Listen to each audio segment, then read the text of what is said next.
My son stole $170,000 from me. He sold my house without even telling me. Then he disappeared overseas. And just when I thought the hurt couldn't cut any deeper, he left a handwritten note. It said, "Old loser, you stink." I raised that boy, gave him everything I had. But what he didn't realize was I wasn't done yet. I'm Maggie Dawson. I'm 64 years old, and this is the story of how I took back my name, my home, and my dignity, one piece at a time. Have you ever been betrayed by your own child? If you have, tell me in the comments. I know I'm not alone in this. It all started with roast chicken and lemon tea, the kind Jack used to say made the whole house smell like Sunday. That afternoon, I was fluffing pillows, warming dinner, and digging out Emma's old coloring books. They had just moved back in after being out west for years. Brian told me they needed a fresh start, said it was about saving money, getting some help with Emma, and spending more time together. And me, foolish as I was, I opened my door, opened my kitchen, opened my entire bank account. Brian smiled wide the day he asked me to move my savings into the joint account. He placed a hand on my shoulder and said, "It's just to help with renovations, Mom. We want this house to feel like yours and ours." That night at dinner, Vanessa barely looked up from her phone. She ate quietly, eyes far away, like even a small kindness might crack whatever wall she was hiding behind. Emma didn't say anything either. But before bed, she gave me one of those gentle side hugs, the kind kids give when they've learned to be careful around adults. 3 weeks later, I came home from book club and saw the front door was slightly open. Inside, the house was empty. No photos on the mantle, no couch, no cartoons, no hum from Emma's voice, just a quiet echo I hadn't heard in 40 years. The curtains were still there. I had sewn them back in '94 with little violets stitched into the fabric, but now they swayed in a room that felt hollow and wrong. At first, I thought someone had broken in. I ran from room to room, my breath short, my chest tight, until I opened the fridge. There was nothing inside except for a yellow sticky note taped to the glass shelf. It said, "Old loser, you stink." I stared at it, not just the words, but the handwriting. It was Brian's, the same lazy capital letters I used to help him practice back in 4th grade. It hit me like winter wind, not loud, just sharp, and so cold I could barely breathe. I dropped to the kitchen floor. My hands shook against the linoleum Jack had installed after he retired. I didn't cry. I didn't scream. I just sat there, knees pulled in, holding that note like it meant something. And then somewhere in all that silence, I heard Jack's voice in my mind again. He used to say, "Don't let your kindness be mistaken for weakness, Mag." I had raised Brian through chicken pox and broken arms. I once drove across 2 states to bail him out after he totaled that old Camry. I paid for Emma's school books, packed them myself, tucked in little notes that said, "You can do hard things." And now, he had taken my house, my savings, my trust, but not my memory, and not my name. Later that night, I found a purse I hadn't touched in weeks. Inside it, stuffed deep into a corner pocket, was a crumpled check stub. It said, "Harmony Restoration LLC, $5,000. I remembered Brian waving some paper around once, saying it was for insurance, a copay, he called it. That was the moment something shifted, not just in the house, in me. If you've ever trusted someone too much and paid the price for it, then maybe you know what I felt sitting alone in that empty house. Sometimes it's the people we love the most who hurt us the deepest, but I believe healing begins when we let ourselves be heard. So tell me, have you ever ignored a red flag just because you hoped things would get better? Leave me a comment. I read every single one. And if you want to walk this journey with me, go ahead and hit subscribe. There's more to this story than just pain. The bank smelled sterile, Like plastic and floor polish, no warmth. I sat across from Mr. Charles, the branch manager, while he stared more at his screen than at me. He said, "I'm sorry, ma'am, but the funds were transferred using verified credentials. There's nothing we can do. It was voluntary." "Voluntary?" I asked, trying to keep my voice steady. "I didn't even know it happened. You're telling me my own son emptied my account and there's nothing I can do?" He gave me that smile, the kind people save for older folks fumbling with Wi-Fi passwords. "You could maybe try talking to him. It might be best handled privately." Like it was nothing, like I'd just misplaced a library book, like my entire life hadn't just been taken apart. The police station wasn't much better. Officer Jameson had kind eyes, but his voice sounded practiced, like he'd said these same words to too many people already. Unfortunately, unless there's a clear sign of fraud, forgery, impersonation, it falls into a gray area, especially with family. Maybe talk to a civil attorney? A gray area, that's what they called it. Meanwhile, everything I had built had fallen apart. That night, in a tiny rental I found in a rush, I sat on the bed, legs crossed, surrounded by thin walls and a neighbor upstairs who paced like an elephant in socks. I opened my purse and went through what little I had left. A crumpled sticky note with a number I didn't recognize, grocery receipts, gas station slips, Jack's old veteran's card, and then a folded check stub tucked behind an expired library card. Harmony Restoration LLC, $5,000. Brian's handwriting. I remembered him saying it was for a medical copay.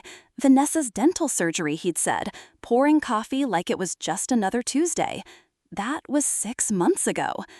I stared at the name, Harmony Restoration. It sounded like it was trying too hard to be trustworthy. I held that stub like it was a clue, like a piece of something bigger. I didn't know what it meant yet, but it felt like a thread. And I've pulled threads before, sewing Jack's uniform, fixing little tears in Emma's dresses. I knew how one thread could unravel a whole story. The next morning, Judy called. She told me to reach out to Rachel Kim, said she'd helped her cousin once when a brother tried to forge their parents' will. Smart girl, no nonsense. Rachel's office sat between a tax place and a bakery. Inside, it felt calm. Everything was soft grays, clean lines, no clutter, no pity. She looked about 35, eyes sharp, focused, but kind. I told her everything, from the beginning. She didn't interrupt, just nodded and wrote in neat, looping letters. When I slid the check stub over to her, she picked it up like it mattered. She said, "You may not just be a victim of betrayal. This could be part of something larger, organized fraud." I blanked. "You think they've done this before?" "I think it's possible. And if they have, we'll find out." Something shifted in me. Maybe it was her confidence. Maybe it was the way she didn't flinch when I told her the truth. But for the first time in a long while, I felt steady. Outside, the sun was setting. I could see the bakery's neon sign flicker on. It read, "Sweet Grace Pies." The air smelled like cinnamon. Like maybe there was still hope. I slipped the stub back into my purse. My wedding ring caught the light from her desk lamp. I hadn't taken it off since Jack passed. And in that moment, I wasn't just a grieving mother anymore. I was a client. Rachel told me to gather everything I had. Receipts, letters, photos, anything that might show a timeline or catch a contradiction. So I did. I started with the storage unit. It was this dim metal box on the edge of town, full of pieces of a life I didn't realize I was about to lose. Boxes were stacked high, labeled things like Emma's kindergarten, Jack's army stuff, Christmas linens.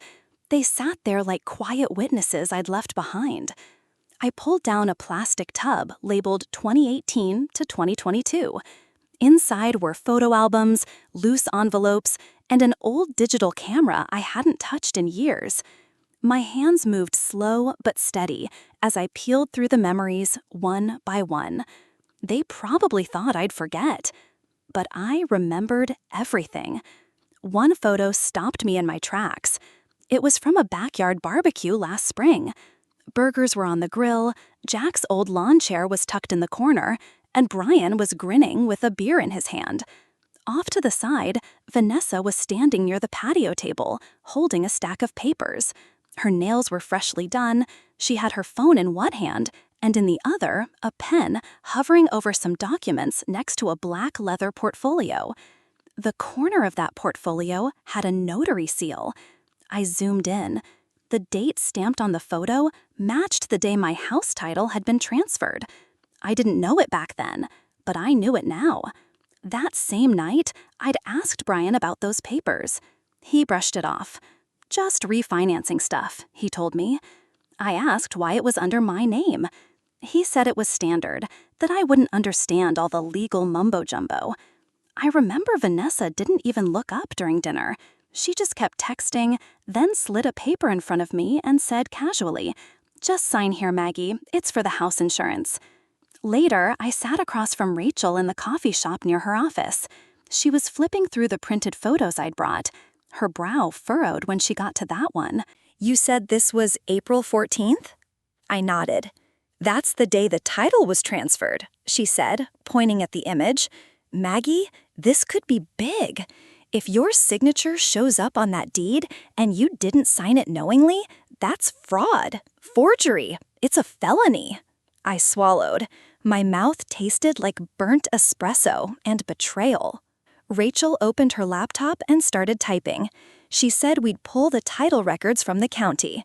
If the notary didn't see me sign it, or worse, if Vanessa forged my name right in front of them, then the notary's part of it too. I nodded again and looked down at my hands. My nails were chipped, ink smudged. These weren't the kind of hands that signed legal documents without realizing it. Then I remembered something. I'd overheard Brian once. He didn't know I was nearby. He said, "She won't understand the paperwork anyway." Rachel didn't say anything for a moment. She just tapped her pen against the folder in front of her. Then she looked at me and said, "They picked the wrong woman." The whole cafe smelled like cinnamon muffins, and something else too. Maybe it was resolve. I walked out of there with a folder full of tasks and a fire in my chest I hadn't felt in months. For the first time, I had more than grief. I had proof. I didn't know what justice would look like yet, but I finally knew where to start. They faked my signature, sold my home, but I still had my name. That morning, Rachel was calm as ever. Her heels made no sound as we walked through the marble floors of the county courthouse. We stood at the filing desk while she handed over the documents, the fraud report, the forged title transfer, and the photo of Vanessa signing with a notary seal in plain view. The clerk barely looked up. His reading glasses kept sliding down his nose. He said, "It'll be processed," and stamped the stack with a dull thud. Rachel asked about the timeline. Could be a few weeks, maybe more. She thanked him. I didn't. Back at my rental, the walls still held the smell of meals that weren't mine. I opened every window. A warm breeze rolled in, and for the first time in weeks, I let myself breathe. I cooked dinner alone. Just sautéed green beans, a baked potato, and a single salmon fillet. Jack's favorite. I set the plate down gently. Not because I was trying to be delicate, but because the quiet in that house felt sacred. Too much noise would have felt wrong. Later that evening, I went back to the storage unit. Same boxes, same dust. My fingers brushed against a small round tin I hadn't seen in years. Inside were lavender seeds, still wrapped in wax paper. There was a note underneath, in Jack's handwriting, "For when you need a fresh start." He gave it to me on our 20th anniversary. We'd spent the evening on the porch, drinking iced tea and laughing at the thought of growing lavender in Missouri's unpredictable weather. I could still hear his voice in my head, soft and amused. "Keep blooming, Mag." I stood at the little window in my kitchen, filled a chipped pot with soil, and gently pressed a few seeds into place. It wasn't much, but it was mine. The next morning, Rachel called. She said, "I've been tracing the wire transfers linked to Harmony Restoration LLC. They show up several times over the past 6 months. Some of them lead to offshore banks." "Offshore?" I asked. "Brian may have funneled your money to Costa Rica." I froze. "Costa Rica," I repeated. "My son doesn't even like the beach. I don't think he's ever flown longer than 2 hours." Rachel paused. Then she said, "If we can identify the accounts, and if the transactions match the fraud timeline, we might be able to bring in federal agents." My head spun. For weeks, I had been drowning in grief, betrayal, and a kind of shame I couldn't even name. And now I was staring at wire fraud, offshore laundering, and the possibility that my own son had built something so calculated, so wide-reaching, it crossed country lines. I walked over to the window again. The soil in the pot was still damp. No sprouts yet, but I could almost smell the lavender, that clean, calm scent Jack loved so much. "They really thought I'd sit quietly and forget," I said. Rachel asked, "What did they underestimate?" "My memory," I told her. She didn't say anything, but I heard it, the approval in her silence. After I hung up, I glanced at that little tin again. One life had been buried, but another was just starting. Costa Rica. I still couldn't believe my son even had a passport. They ran off to paradise, but paradise doesn't forget. It keeps receipts. That day, Rachel's office felt colder than usual. Maybe it was the rain tapping against the windows, or maybe it was the manila folder she placed on the table between us. She didn't open it right away. She just looked at me and asked, "Do you want to know where they are?" I didn't say a word. I just reached for the folder. Inside were photos, screenshots, a lease agreement. I saw Vanessa first. She was standing on a balcony, wine in one hand, sun hat perched on her head like she didn't have a care in the world. Her smile was easy, confident, but it wasn't the smile that made my hands shake. It was the necklace, silver with a tiny amethyst pendant, Jack's last anniversary gift to me. "She's wearing it," I whispered. Rachel nodded. The private investigator had tracked them to a rental in Guanacaste, Costa Rica. Vanessa had signed the lease using her maiden name, Cartwright. I said, "She never uses that name." "Exactly," Rachel said. Then she slid another document toward me. The address on the lease matched one of the offshore wire transfers, and their daughter Emma was now enrolled in an international school nearby. I looked through the photos again. At first, Brian wasn't in any of them, but a few pages in, there he was, barefoot on a patio, wearing sunglasses, grilling beside a pool. He looked tan, relaxed, like he hadn't just ripped his mother's life apart a few weeks earlier. There were screenshots of Emma in a school play, smiling in a little red dress. I couldn't bring myself to look at that one for long. Rachel leaned in and said, "Maggie, we have a case. There's enough here to file criminal charges. But you need to be sure. Once we do this, everything changes." I couldn't take my eyes off the necklace. "If we move forward," Rachel said, "you might never see Emma again. Once the feds are involved, there's no undoing it." The rain kept falling outside. My apartment key sat heavy in my coat pocket, but I wasn't ready to go home yet. Home was a folding chair and a secondhand sofa now, not the porch where Jack used to hum Motown songs, not the kitchen where Emma learned how to bake banana bread. "They already took her from me," I said quietly. Rachel didn't say anything. I looked out the window. Somewhere far away, my granddaughter was learning new words in a new country, waking up in a house bought with what used to be mine. "But they don't get to keep everything," I said. "Not my house, not my name, and not that necklace." Rachel paused, then asked, "Are you sure?" I closed the folder and said, "Do it." She picked up her phone and typed, "Okay, I'll notify the U.S. Attorney's Office." I didn't cry. I'd already spent those tears in grocery store parking lots and under cold apartment showers. This was something else, colder, heavier, but it felt like a step forward. That night, back at the apartment, I poured myself a cup of peppermint tea.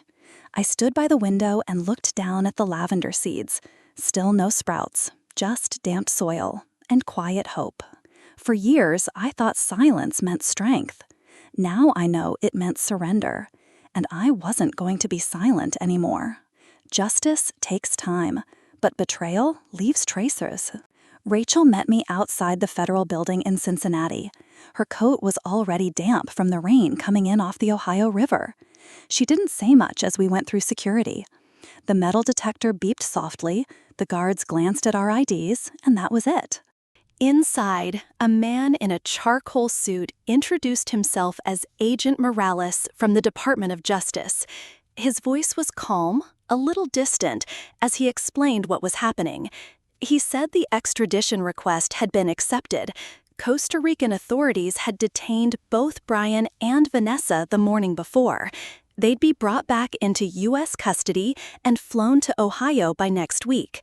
I didn't blink. I just nodded, over and over, like I was trying to act composed.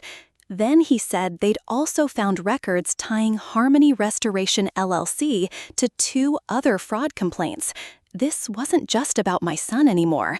It was federal now. I thanked him, though I don't remember how. My legs carried me back to the street, into Rachel's car, but my mind was somewhere else entirely. That night, I sat by the window with Jack's old flannel blanket across my lap. I had a pen in my hand and the journal I'd started weeks ago, one I never planned to send but kept anyway. Dear Emma, if you ever read this, I want you to know I never stopped looking. I paused for a moment, listened to the hum of the fridge, then I kept writing. I wrote about the porch swings, her favorite cookies, the lavender seeds that still hadn't sprouted. I didn't write about the arrest, not yet. The next morning, I walked to the cafe on Sycamore Street, the one with the chipped tile floors and ivy growing wild outside the windows. I ordered chamomile tea and sat there alone until a woman around my age asked if the seat across from me was taken. No, I said, and gave her a little smile. She sat down and introduced herself, Judy Kramer, just moved into the building across the street, said she was hoping to meet someone who could keep a lavender plant alive. I laughed, really laughed, for the first time in a long while. We talked for about 20 minutes about perennials, old movies, and how cats always manage to fall asleep in laundry baskets. Judy had this steady, warm presence. She wasn't nosy or overly sweet, just there. Before she left, she said, "You should come by sometime. It's not much, but I make a mean peach cobbler." And as I watched her walk away, I felt something stir.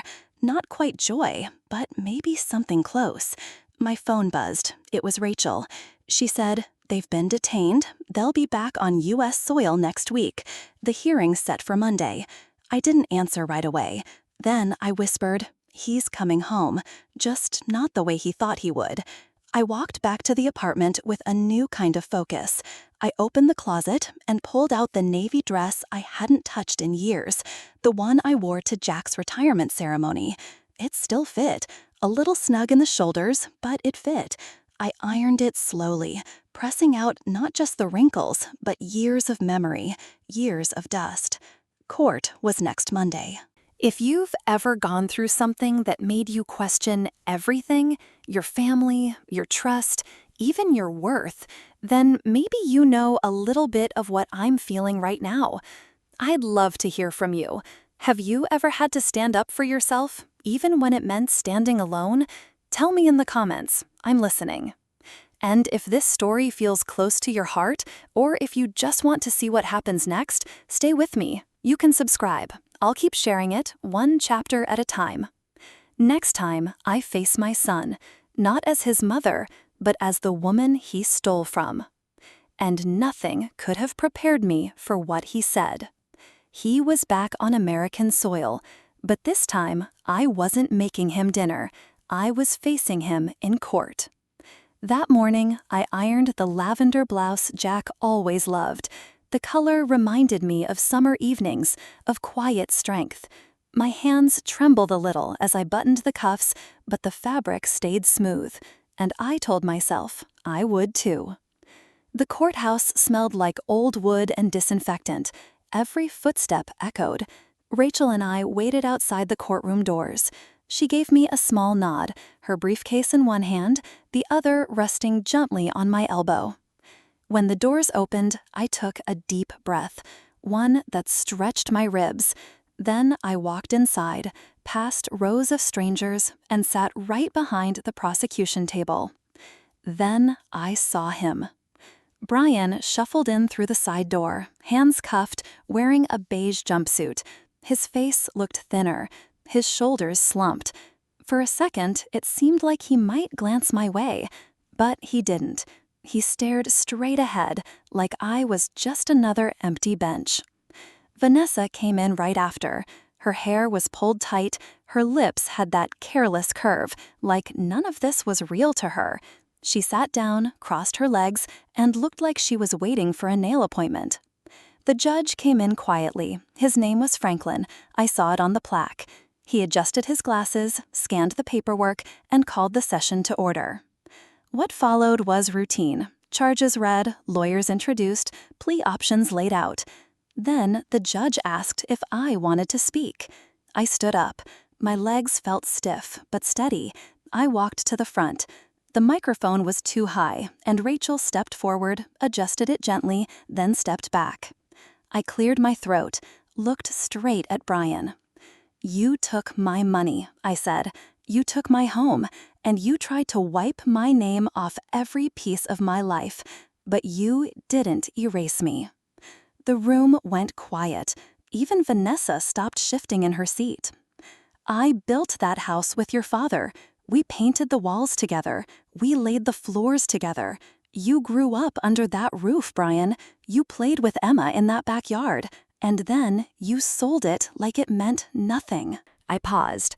No tears came, just this calm, tired strength. I didn't come here for revenge.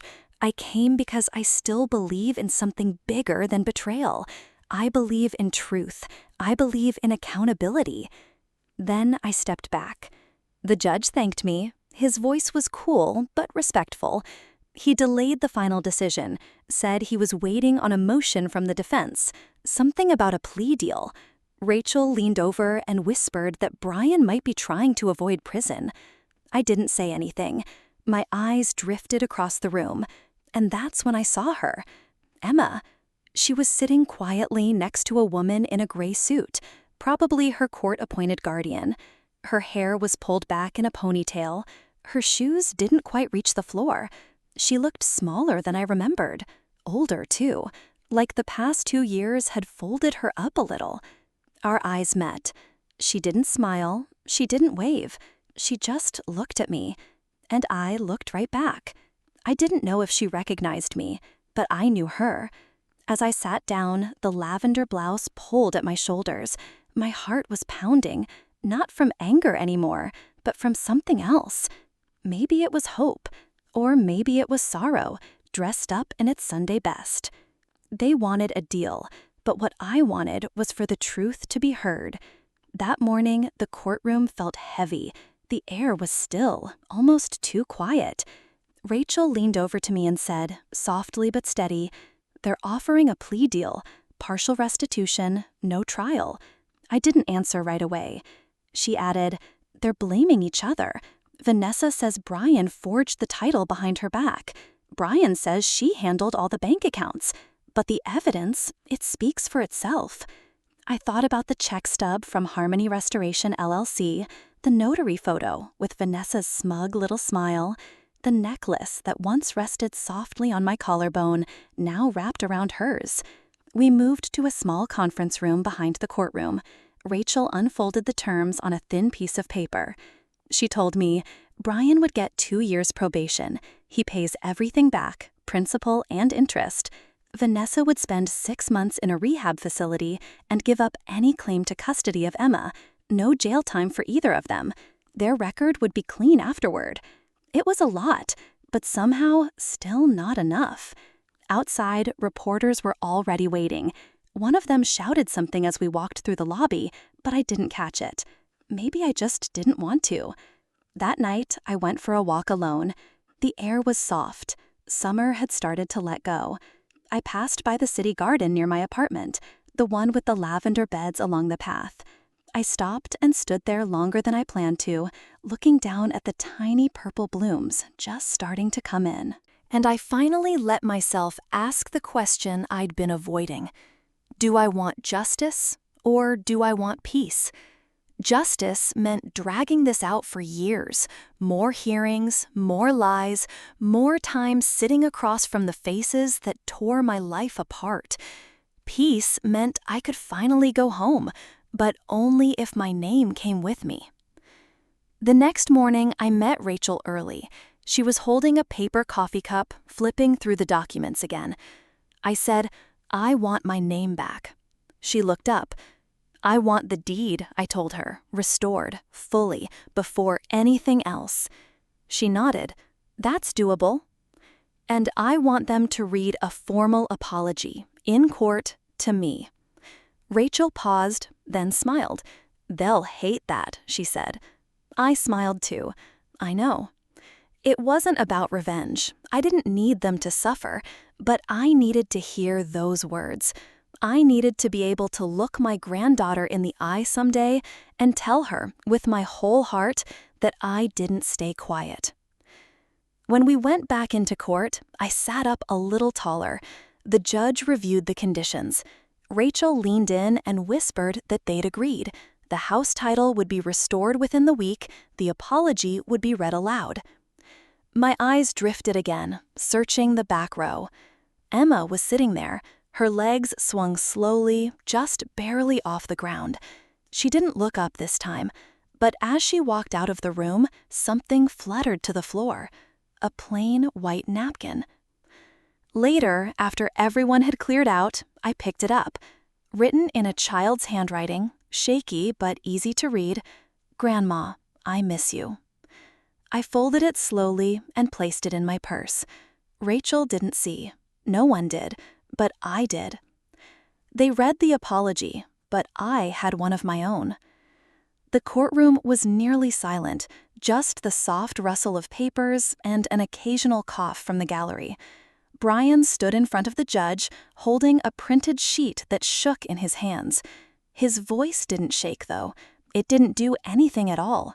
He read, "I regret the pain I caused my mother. My actions were wrong, and I take full responsibility. I am committed to making amends." He never looked at me, not when he said mother, not when he folded the paper and sat down beside Vanessa. She didn't get up, didn't say a word. She just stared at a spot on the floor like it owed her something. Judge Franklin nodded slowly and tapped the file in front of him. He said the plea deal was accepted. The property deed would be returned and recorded with the county clerk that same day. There was a quiet murmur behind me, reporters scribbling, a few whispers from the crowd. But I wasn't finished yet. I stood up and said, "Your Honor, may I?" He gestured for me to come forward.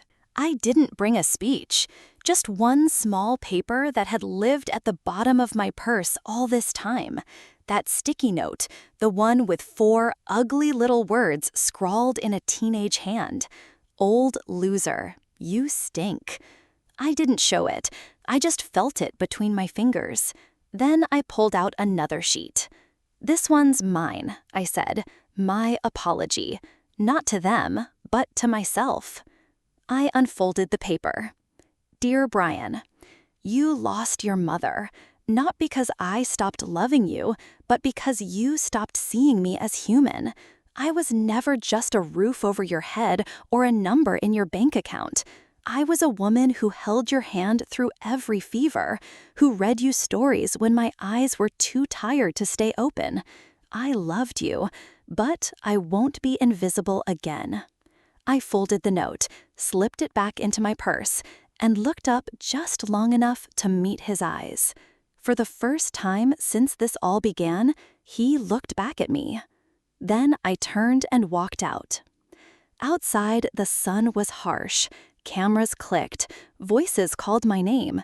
But Rachel led me through it all without slowing down.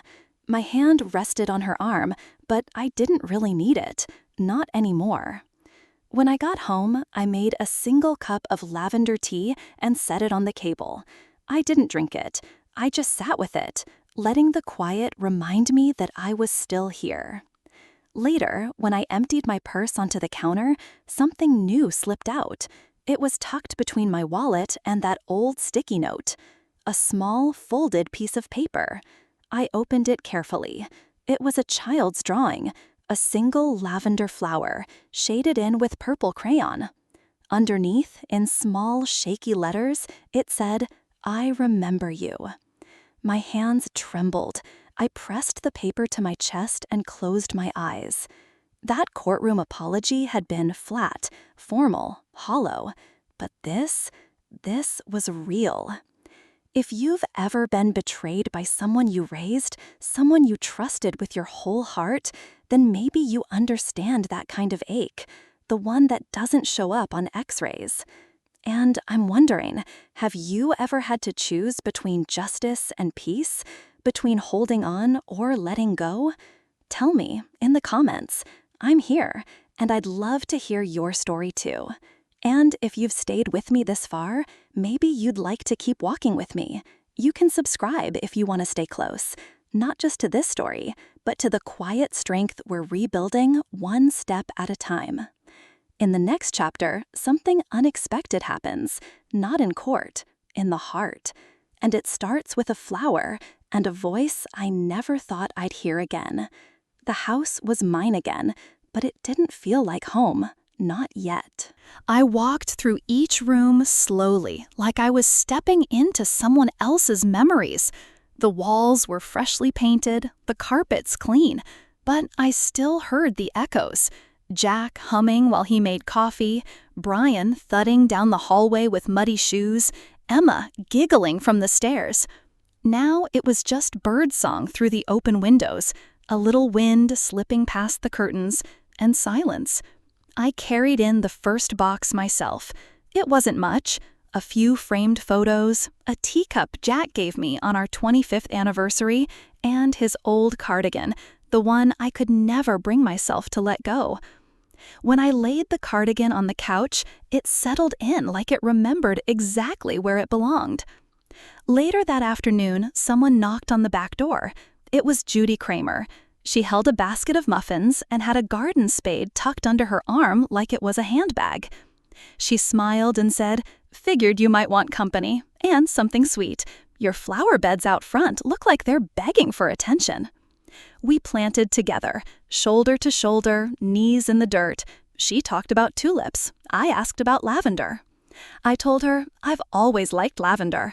My husband gave me seeds once. I never planted them."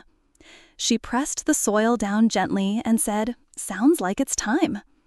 After that, we didn't say much, just let the breeze and the birds do the talking. When she left, I made myself a cup of tea and opened a fresh journal. At the top of the first page, I wrote, "Letters to Emma." I didn't know if she'd ever read them, but I wrote anyway. I told her about the garden, about how I found her drawing tucked in my purse and kept it safe between 2 pages of a book she used to love, about how I was finally learning to breathe again without guilt holding down every breath. Somewhere between page 2 and page 3, I stopped writing, just sat there and looked out the window. The lavender bed glowed in the soft evening light. I stepped outside, barefoot. The ground was cool beneath my feet. As I pressed the last sprig into the dirt, I whispered into the quiet, "It's still my house. It always was." The wind lifted slightly, rustling the leaves like a soft answer. That night, I sat at the kitchen table, the journal beside me, a cup of real lavender tea warm in my hands. The house creaked, but I wasn't afraid of its voice anymore. Just as I started to get up, I heard it, the sound of the mail slot. I walked to the front door. There was an envelope on the floor, pale cream, no return address. I picked it up carefully. The handwriting on the front was small, neat, just my name, nothing else. I held the envelope for 5 minutes before I opened it. It wasn't fear. It felt more like reverence, like I was holding something fragile that still carried a little warmth. The handwriting was soft, a little unsure, like each letter wasn't quite convinced it had permission to exist. I sat down at the kitchen table, the same table where Emma used to color with crayons while I flipped pancakes on Sunday mornings. Light came through the window in long golden streaks, and the lavender outside swayed just enough to leave soft shadows across the floor. My hands shook as I opened the envelope. Nothing fancy inside, no stickers, no special paper, just a single-line sheet folded with care. Dear Grandma, I remember your lavender tea and how your hugs smelled like cookies. I don't know if I'm allowed to see you, but I hope you're okay. Love, Emma. That was it. Just 4 sentences. But they opened something inside me I didn't even realize was still shut. I pressed the letter to my chest and let the tears come. Loud, messy, and ungraceful. The kind of cry you don't hide when no one's there to see it. I didn't read the note again right away. I just got up, walked down the hallway, and opened the door to the guest room. The dust floated in the light like memory. The bed was still made from 2 years ago, the quilt a little crooked, the pillow untouched. I started pulling the sheets off, opened the windows, vacuumed the corners, fluffed the pillows, set a fresh book on the nightstand. Then I sat on the edge of the bed. My heart was still racing, but in a different way. After lunch, I drove to the little stationery store on Main. I picked out a new journal. It had a soft purple cover. On the first page, I wrote in clean, careful script, "For Emma, Volume 2. The first one was already sitting quietly on my shelf, half full. But this one felt different. This one wasn't just for memories. Maybe one day it would be a conversation. That afternoon, Judy Kramer knocked on the door. She had 2 coffees and a folded copy of the Dayton Gazette tucked under her arm. She chatted about the neighbor's new fence, her grandson's soccer team, and how spring was finally starting to stick. I smiled through it, a real one, the first in weeks. I didn't tell her about the letter. Some things are too sacred to explain. After she left, I picked a few sprigs of lavender from the garden, let them dry on a towel in the kitchen. That night, I stitched a small sachet from scrap fabric and tied it with a ribbon from Jack's old cardigan. I slipped the sachet into a plain white envelope. No note, no name, just lavender and memory. I addressed it to the school listed in Emma's court file, the one Rachel had found during the case. I didn't know if it would ever reach her. Maybe it wouldn't. But that wasn't the point. What mattered was that she wrote, that she remembered the smell of cookies, that something about me had stayed with her, even when so much else had tried to erase me. I sealed the envelope, pressed my fingers to it, and dropped it in the mailbox. I didn't know what would come next, but I was ready now, for whatever it might be. Sometimes healing is quiet, like spring rain soaking into warm soil. That evening, I made 2 cups of lavender tea, just in case. The kitchen smelled like home again, sweet butter, a hint of vanilla, and that soft floral note from the dried sachet near the window. I had baked Jack's favorite cookies, the oatmeal ones with just a little cinnamon, the same kind Emma used to sneak off the tray while they were still warm. I set the second teacup out on the porch table beside mine. The sun was still up, but the porch light had already come on, casting this soft glow over the steps. I didn't know if she'd come, but I left it there anyway. Earlier, Judy had stopped by. She handed me a clipping from her peony bush and told me it was time I added some pink to all my purple. She didn't stay long, just long enough to check in, squeeze my hand, and leave me feeling like I'd been seen. She's always had a way of doing that without needing to say much. After she left, I watered the garden. The lavender had taken off, blooming wild, spilling over the edges like it couldn't be held back anymore. I whispered to Jack again, like I sometimes do, knowing the wind won't answer, but speaking anyway. When I came inside, I wiped the counter, set the kettle to boil again. Then I heard it, a knock, soft, like it wasn't sure it belonged. I didn't rush. I just walked to the door, slow and steady, breathing in every second. And there she was, Emma. Taller now, 14 maybe, but older in her eyes. Her hair was pulled back the way Vanessa used to do it, but the way she stood, quiet, leaning forward just a bit, that was all Brian. She didn't say anything, neither did I. I just opened my arms. She stepped into them like she had always belonged there. Her hug was tight, not gentle, but desperate in a way silence teaches you. I held her longer than she expected, but she didn't let go either. We sat out on the porch swing. The cushions were soft in the same spots they had always been. I handed her a cookie. She took a bite, slow and thoughtful, then smiled, just a little. She said, "These taste the same." I nodded. They should. The wind moved gently through the garden. The chimes Jack hung years ago made their quiet music overhead.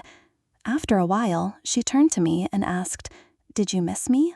I looked right at her and answered with all the days, all the nights, all the quiet prayers I'd whispered into pillows and journals. Every single day. She rested her head on my shoulder. We didn't speak again for a long time. Later that night, after she'd gone back to wherever her guardians were waiting, I sat at the kitchen table with volume 2 of the journal open beside me. I didn't write anything, just left the page blank, waiting. I ran my fingers along the rim of the teacup she'd held, still warm. She hadn't stayed long, but she had been there, and that was enough. Enough to remind me who I am.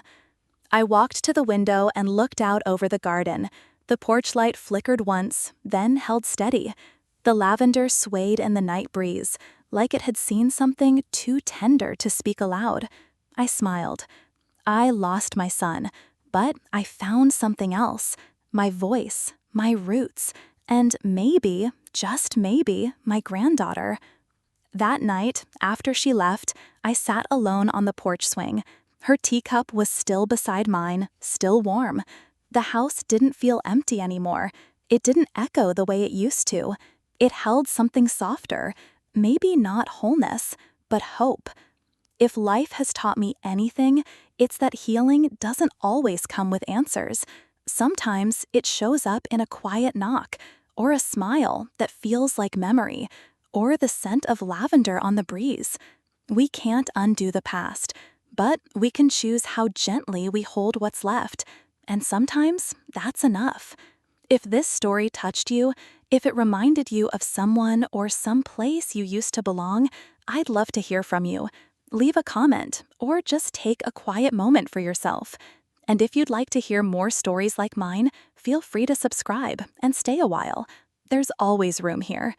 And if you're curious what happens when a daughter calls her own mother a burden, and the mother answers in the most unexpected way, don't miss the next story. My daughter called me a burden, so I sold the house she painted without asking. You might just see a little of yourself in it too. If this story touched you, if it reminded you of someone or some place you used to belong, I'd love to hear from you. Leave a comment, or just take a quiet moment for yourself. And if you'd like to hear more stories like mine, feel free to subscribe and stay a while. There's always room here. And if you're curious what happens when a daughter calls her own mother a burden, and the mother answers in the most unexpected way, don't miss the next story. My daughter called me a burden, so I sold the house she painted without asking. You might just see a little of yourself in it too.